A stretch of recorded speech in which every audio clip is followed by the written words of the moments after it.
Hello मेरे प्यारे बच्चों। तो मेरा नाम है हेमंत सिंह। तो मैं आपका स्वागत करता हूं आपके अपने YouTube चैनल कांति एकेडमी में। तो आप सभी लोग कैसे हैं? आशा करता हूं आप सभी लोग अच्छे होंगे। तो आज के इस लेक्चर में हम देखेंगे केमिकल बॉन्डिंग। ये मेरा अप्लाइड केमिस्ट्री का जो है लेक्चर है। इस लेक्चर में हम केमिकल बॉन्डिंग देखेंगे और उसके प्रकारों का वर्णन करेंगे। ठीक है बच्चों, केमिकल बॉन्डिंग के प्रकार इस वीडियो में बता देंगे। आज थोड़ा टाइम कम है तो अगले लेक्चर में हम आपको केमिकल बॉन्डिंग के प्रकारों को भी डिफाइन कर देंगे। ठीक है बच्चों, तो केमिकल बॉन्डिंग क्या होता है? ऐसी चीज जिसमें एटम जुड़े हो आपस में, कोई फोर्स हो या कोई इलेक्ट्रॉन घूम रहा हो तथा चिपका के रखा हो, इनको हम केमिकल बॉन्डिंग कहते हैं। ठीक है बच्चों, ये हमारी सिंपल वे में डेफिनेशन हो गई। अब देखते हैं दूसरी तरह से, ये अर्थात करके भी आप एक डेफिनेशन लिख सकते हैं। एक और मैं आपको डेफिनेशन लिखा रहा हूं। तो केमिकल बॉन्डिंग की मैंने एक पहले डेफिनेशन बता दी, ये दूसरी, ये तीसरी है। केमिकल बॉन्डिंग में जो भी डेफिनेशन आपको अच्छी लगे, सिंपल लगे, वो आप लिख सकते हैं। तो आप पहली वाली लिख लीजिएगा, वो मैंने बोली थी, आप वो लिख सकते हैं। दूसरी देखते हैं, दूसरी कौन सी है? अक्रिय गैसों को छोड़कर अन्य तत्वों के परमाणु स्वतंत्र अवस्था में नहीं रह सकते।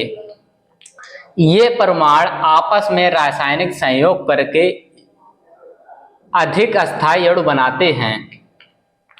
जो अक्रिय गैसें हमारी होती हैं उनको छोड़कर जो भी अन्य तत्व होते हैं, अन्य तत्व के जो परमाणु होते हैं स्वतंत्र अवस्था में नहीं रह पाते हैं।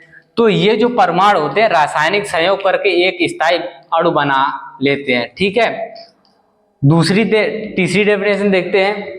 किसी अणु में उपस्थित वे बल, कोई भी कण में उपस्थित जो बल होते हैं जो अवयवी परमाणुओं को एक दूसरे से बांधे रखते हैं, रासायनिक बंध कहलाते हैं।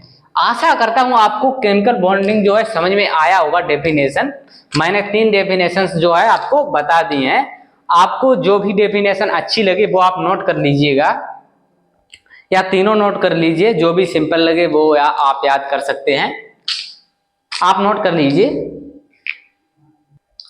अगला टॉपिक है हमारा cases of formation of chemical bonding, यानी कि रासायनिक आबंध बनाने के कारण। ठीक है बच्चों, अब इसको हम देखते हैं।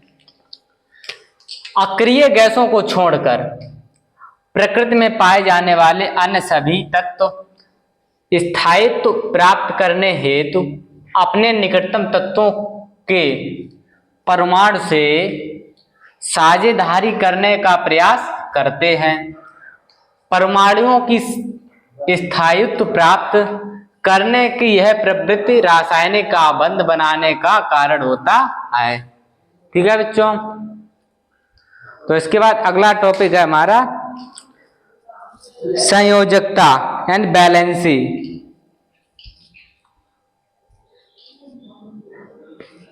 लिख लीजिए, आप नोट कर लीजिएगा।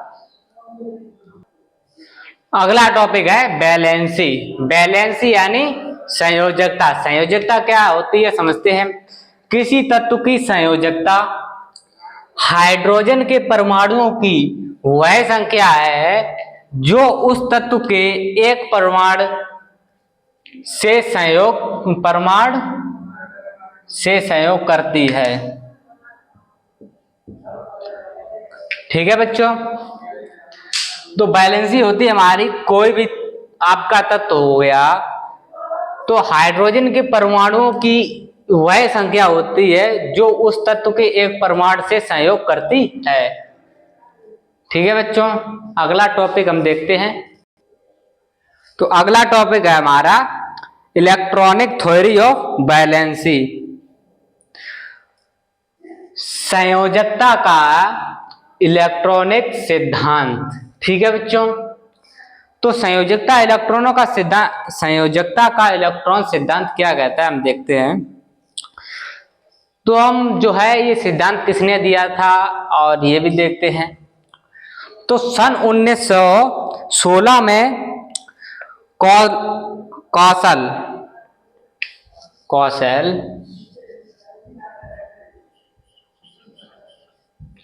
कौशल नामक वैज्ञानिक थे एक।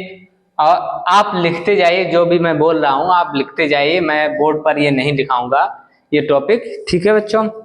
कौशल तथा लुईस,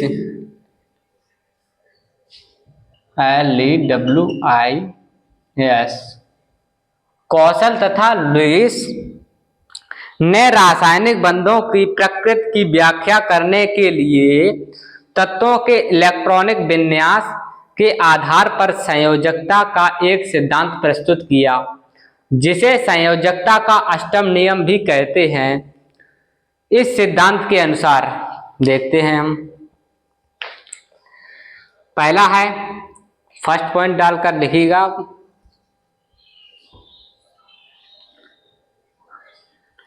हीलियम को छोड़कर अन्य सभी अक्रिय गैसों के बाह्य कोश में 8 इलेक्ट्रॉन होते हैं।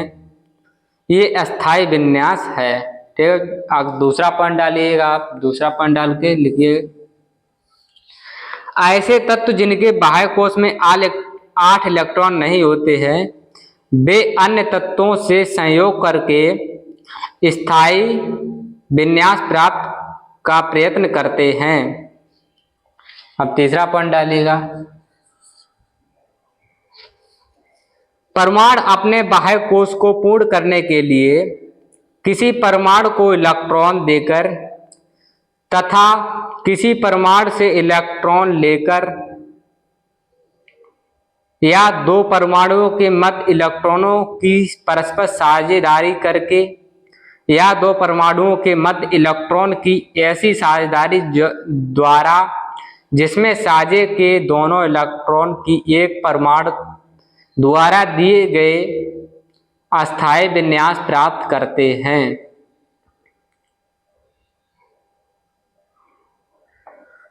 तो पहले पॉइंट में क्या बताया गया, जो He को छोड़कर और भी जो भी तत्व होते हैं उनके बाह्य कोश में 8 इलेक्ट्रॉन होते हैं, ठीक है। तो दूसरे पॉइंट में हमने देखा है, जिस भी परमाणु के बाह्य कोश में 8 इलेक्ट्रॉन नहीं है, वो किसी से मतलब कि उधार लेकर, किसी से इलेक्ट्रॉन लेकर वो अपने बाह्य कक्ष में 8 इलेक्ट्रॉन पूर्ण करते हैं। अगला हमने टॉपिक है, कोई भी तीसरा पॉइंट हमने लिखाया है, कोई भी परमाणु है साझेदारी करके या किसी से लेकर जो है परमाणु जो है 8 इलेक्ट्रॉन कंप्लीट करता है अपने बाह्य कक्ष में।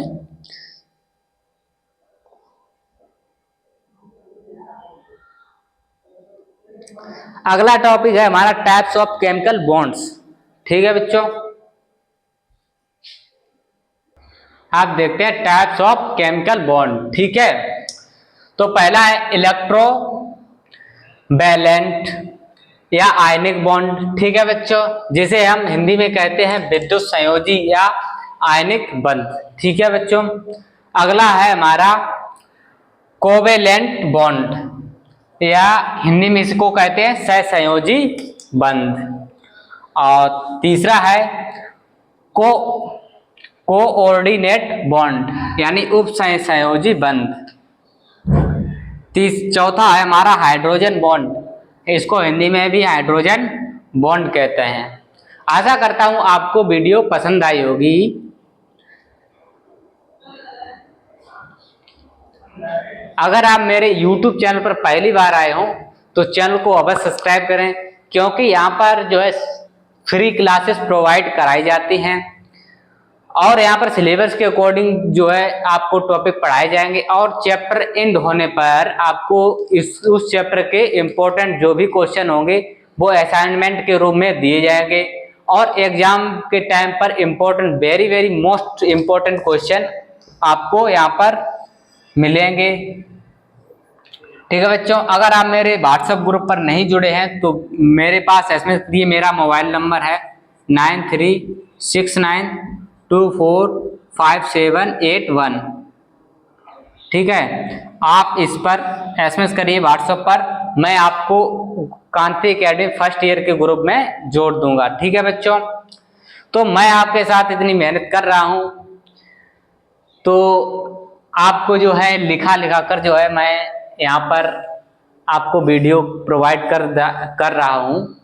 एक वीडियो बनाने में लगभग, अगर 1 घंटे की वीडियो बनाए तो 2 घंटा लगता है, आधे घंटे की वीडियो बनाते हैं तो 1 से 1.5 घंटा लग जाता है। तो मैं भी आपके साथ इतनी ही मेहनत कर रहा हूँ, तो आप मेरे साथ अवश्य जुड़े और मुझे सपोर्ट करिए।